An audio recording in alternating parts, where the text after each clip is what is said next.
Chapter 2 इश्क का खेल। वो लड़के ने ये सुनकर गुस्से में कुछ बोलने ही वाला था कि जब उसकी नज़र पीछे गई तो वो चौंक गया। जब उस औरत और आदमी ने भी लड़के के पीछे देखा तो उनकी हवा भी टाइट हो गई। पीछे और कोई नहीं, उस मरे हुए लड़के की माँ थी, जो उनको गुस्से में घूर के देख रही थी। वो उनके पास आई और बोली, क्या कहा तुमने? तुम मेरे बेटे के बारे में ये सोचते हो? अब आगे। इसे पे वो लड़के ने कहा, हमें माफ़ कर देना बड़ी मम्मी। ये सुन जो औरत अभी आई थी उसने गुस्से में कहा, अच्छा माफ़ कर दो, अभी रुको। ये बोल वो जैसे ही थप्पड़ मरने के लिए हाथ ऊपर किया, उस लड़के ने कस के अपनी आंख बंद कर दी। पर तभी सबको हंसी की आवाज़ आई तो जब उसने आंखें खोलो तो देखा वो औरत हंस रही थी। Dehradun blue star hotel. Party अब खत्म हो चुकी थी। अवनी भी हल्के नशे में थी, पर इतनी भी नहीं कि खुद को संभाल न सके। अवनी वहां से जा ही रही थी कि तभी उसका कुछ लोग की आवाज़ सुनाई दी जो उसके ही शूटिंग में उसके साथ थे।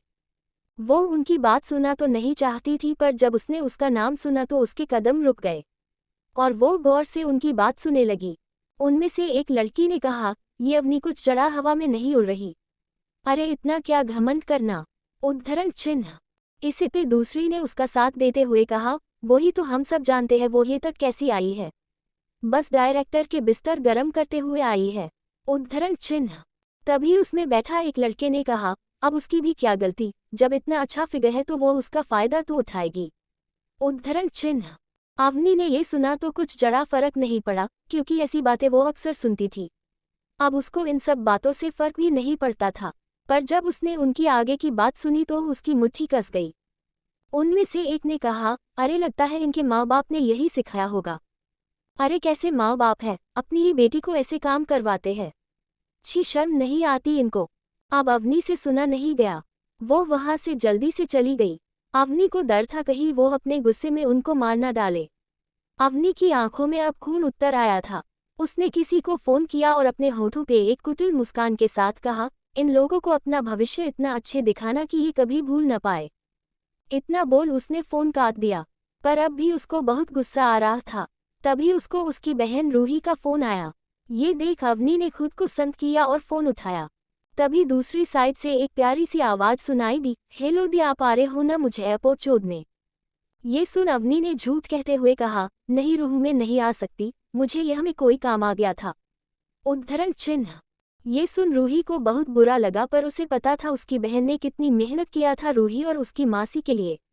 कितनी ही ठोकर खाने के बाद वो आज इस मुकाम पे पहुंची थी। अवनी जो आज पूरे एशिया की टॉप ग्रेड एक्ट्रेस में आती थी, आज उसके पास सब हासिल कर लिया था, पर उसने भी कुछ खोया था और वो था अपना बचपना, मासूमियत, खुशी। रूही जब ये सब सोच ही रही थी तभी किसी ने उससे आवाज़ लगाई। जब रूही ने मुड़ के देखा तो उसकी मासी प्रमिला खड़ी थी। हल्के हल्के बाल सफ़ेद हो चुके थे जिससे उनकी उम्र का पता चलता था। फीके रंग की साड़ी पहने, गले में बस एक चैन और नंबर का चश्मा लगाया था। रूही उनके गले लग गई। मासी, मैं आपको बहुत मिस करूँगी, आपको हर रोज फ़ोन करूँगी। ये सुन प्रमिला ने झूठ मूठ का गुस्सा करते हुए उसके हाथ को हटाते हुए कहा, चल चल रहने दे रूह, जब यहाँ पे थी तब कौन सा टूट टूट कर फ़ोन करती थी। ये सुन रूही ने उनको मस्का लगाते हुए कहा, अरे मासी ऐसा कुछ नहीं है, मुझे आपकी बहुत याद आती थी, आप मेरी मजबूरी समझो। इस पर प्रमिला ने तिरछी नज़र से उससे देख के कहा, मजबूरी? कैसी मजबूरी की बात कर रही है तू?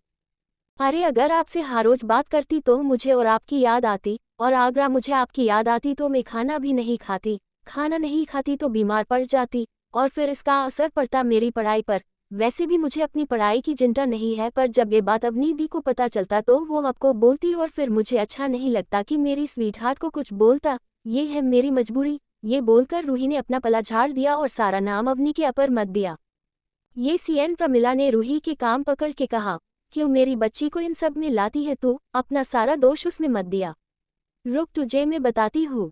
ये सुन रूही ने अपना कान छुड़ाते हुए कहा, अच्छा चले ये सब छोड़ दे। फिर रूही ने प्यार से उनके गले में हाथ डाल के कहा, मासी मैं सच में आपको बहुत मिस करूँगी और दी को भी।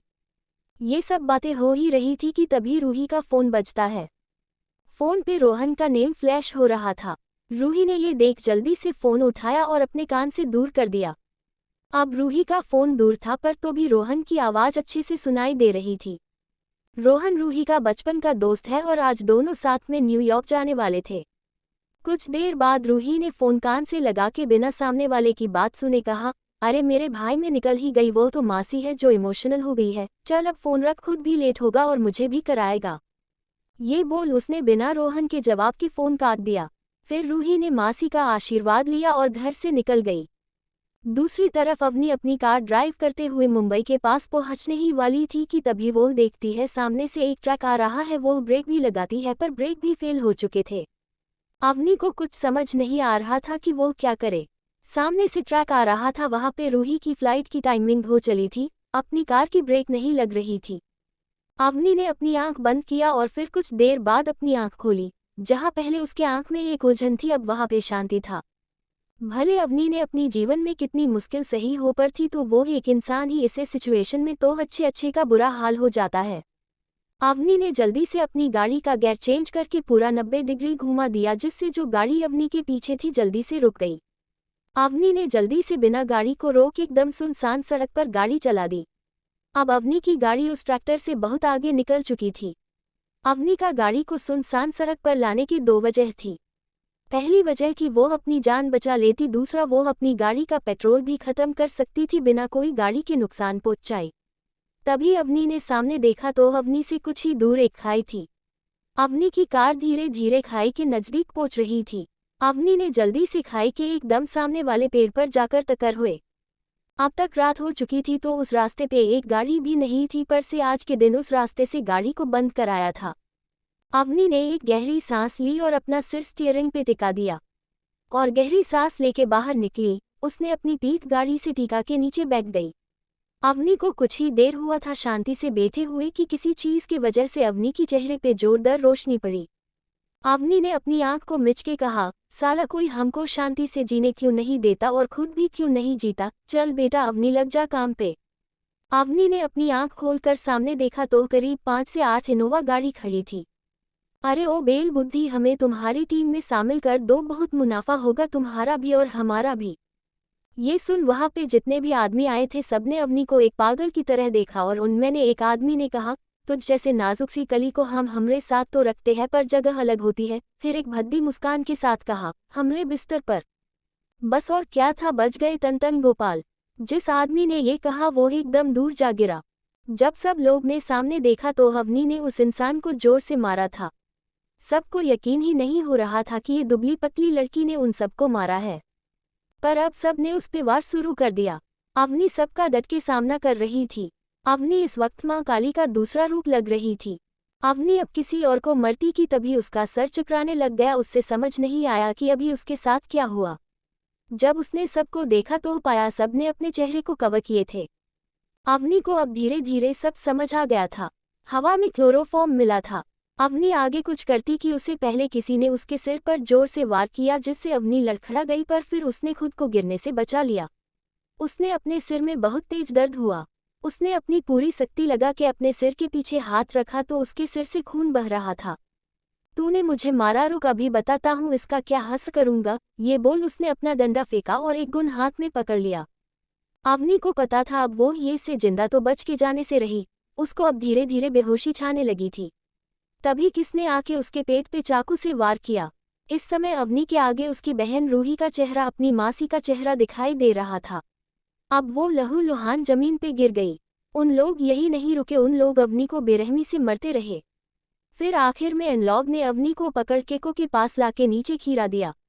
प्लीज़ जो भी मेरी नॉवल पढ़ रहा है उससे लाइक और रिव्यू भी दीजिए। अगर आपको कहानी अच्छी लगे तो कमेंट भी करना।